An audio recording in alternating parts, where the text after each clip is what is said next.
Welcome to Bindu ചിത്തിര. ഇന്നത്തെ video തിരുവാതിരപ്പുഴുക്കാണ്. ധനുമാസത്തിൽ തിരുവാതിരപ്പുഴുക്ക് വളരെ പ്രാധാന്യമുള്ളതാണല്ലോ. എന്നാൽ തിരുവാതിരക്ക് മാത്രമല്ല, അല്ലാതെയും നമുക്ക് എപ്പോൾ വേണമെങ്കിലും ഈ പുഴുക്ക് തയ്യാറാക്കി കഴിക്കാം. അത്രയ്ക്കും വിശേഷപ്പെട്ടതാണ്, വളരെ പോഷക ഗുണമുള്ളതാണ്. അതായത് നമ്മുടെ അവൈലബിലിറ്റി അനുസരിച്ച് കിട്ടുന്ന ഇൻഗ്രീഡിയൻസ് എല്ലാം ചേർത്ത് നമുക്ക് ഈ പുഴുക്ക് തയ്യാറാക്കാം. അതായത് ഈ സമയത്ത് കിട്ടുന്ന ചേന, ചേമ്പ്, കാച്ചിൽ, കൂർക്ക, കൊള്ളിക്കിഴങ്ങ്, അതുപോലെ മധുരക്കിഴങ്ങ് ഇതെല്ലാം ചേർക്കാം. പിന്നെ വൻപയർ, മുതിര ഇതെല്ലാം ചേർത്ത് നമുക്ക് പുഴുക്ക് തയ്യാറാക്കാം.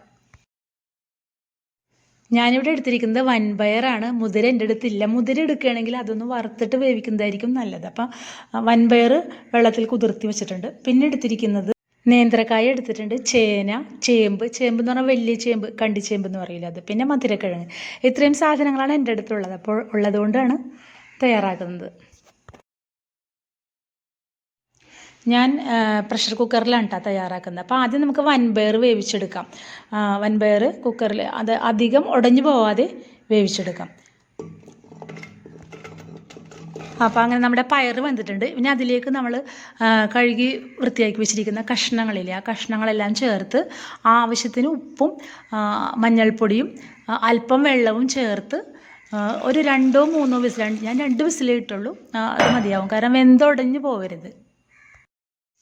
ഇത് വെന്ത് വരുമ്പോഴേക്കും നമ്മൾക്ക് ഇതിൻ്റെ അരപ്പ് തയ്യാറാക്കണ്ടേ. അപ്പോൾ അതിനായിട്ട് എടുത്തിരിക്കുന്നത് തേങ്ങ, ചുവന്നുള്ളി, അല്പം ജീരകം, പച്ചമുളകും. എരിവിനായിട്ട് വേണമെങ്കിൽ നിങ്ങൾക്ക് ചുവന്ന മുളക് പൊടിയും ചേർക്കാം. ഞാനിവിടെ പച്ചമുളക് മാത്രമാണ്. അത് ഒന്ന് ചതച്ചെടുക്കാം. നമ്മുടെ അരപ്പൊക്കെ റെഡി ആയിട്ടുണ്ട്. പിന്നെ നമ്മൾ കഷ്ണങ്ങൾ വേവിക്കാൻ വെച്ച പ്രഷർ കുക്കറിൽ അതും റെഡി ആയിട്ടുണ്ട്. ഇനി ഞാൻ ഈ കഷ്ണങ്ങളെല്ലാം കൂടെ വേറൊരു പാത്രത്തിലേക്ക്, ഒരു ചെറിയ ഉരുളിയിലേക്ക് മാറ്റുകയാണ് കേട്ടോ. അപ്പോൾ അതിലേക്ക് ഈ കഷ്ണങ്ങളും പയറും എല്ലാം കൂടെ ചേർത്തിട്ട് ഈ അരപ്പും കൂടെ ചേർത്ത്, പിന്നെ ആവശ്യമെങ്കിൽ അരപ്പ് കഴുകിയ കുറച്ച് വെള്ളം ഉണ്ടല്ലോ, കുറച്ച് വെള്ളം കൂടി ചേർത്ത് നന്നായി ഇളക്കി യോജിപ്പിക്കുക. പിന്നെ ഉപ്പ് നമ്മൾ നേരത്തെ ചേർത്താണ്, വേണമെങ്കിൽ മാത്രം ഉപ്പിട്ട് കൊടുക്കുക.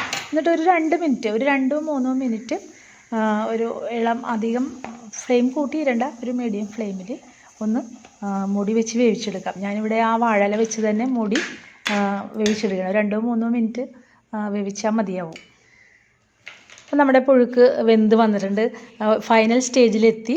ഇനി ഇതിൽ 2 സംഭവങ്ങളും കൂടെ ചേർക്കണം. അതാണ് ആ ടേസ്റ്റ് മേക്കേഴ്സ്. അതായത് കറിവേപ്പിലയും പച്ചവെളിച്ചെണ്ണ കുറച്ച് അധികം തന്നെ ഒഴിക്കാട്ടോ, അതാണ് അതിൻ്റെ ഒരു രുചി. ഞാനിവിടെ 2 ടേബിൾ സ്പൂണോളോട്ട് ഒഴിച്ചിട്ടുണ്ട്. അപ്പോൾ അതുകൂടി ചേർത്ത് ഒന്ന് ഇളക്കി യോജിപ്പിച്ച്, ഫ്ലെയിം ഓഫാക്കണം, ഇളക്കി യോജിപ്പിച്ച് ഒന്ന് മൂടി വയ്ക്കാം. പിന്നെ ഇതിൻ്റെ ഇൻഗ്രീഡിയൻസിൻ്റെ കണക്ക് പറയുകയാണെങ്കിൽ പയർ ഒരു 1.5 പിടി, അത്രയും അളവിൽ തന്നെ എല്ലാ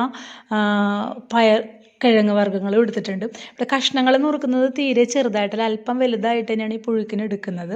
പിന്നെ ശ്രദ്ധിക്കേണ്ടത് പയർ ഒരുപാട് ഉടഞ്ഞു പോകരുത്, അതുപോലെ കഷ്ണങ്ങളും ഉടഞ്ഞു പോകാത്ത രീതിയിൽ എടുക്കണം. കാരണം നമ്മൾ അരപ്പ് ഒക്കെ ചേർത്ത് ഇളക്കുമ്പോൾ ഒന്നും കൂടെ ഉടയുമല്ലോ, അപ്പോൾ അതും ശ്രദ്ധിക്കണം. പിന്നെ അരപ്പിനായിട്ട് ഒരു ചെറിയ മുറി തേങ്ങ എടുത്തിട്ടുണ്ട്, ഒരു 10-12 ചുവന്നുള്ളി, 1/2 ടീസ്പൂൺ ജീരകം, പിന്നെ പച്ചമുളക് 3-4 പച്ചമുളക് അല്ലെങ്കിൽ വറ്റൽമുളക് ഉപയോഗിക്കാം കേട്ടോ. 2ഉം കൂടി ഉപയോഗിക്കാം. വറ്റൽമുളക് കുറച്ചും കൂടി രുചിയായിരിക്കും. എൻ്റെ അടുത്ത് വറ്റൽമുളക് ഉണ്ടായിരുന്നില്ല. അങ്ങനെ നമ്മുടെ ഹെൽത്തിയായ സ്വാദിഷ്ടമായ തിരുവാതിരപ്പുഴുക്ക് റെഡി ആയിട്ടുണ്ട്. ഞാൻ ആ വാഴയിലെ തന്നെയാണ് വിളമ്പി വെച്ചിരിക്കുന്നത്. വീഡിയോ നിങ്ങൾക്ക് ഇഷ്ടമായാൽ like, share, comment and subscribe. Thank you for watching.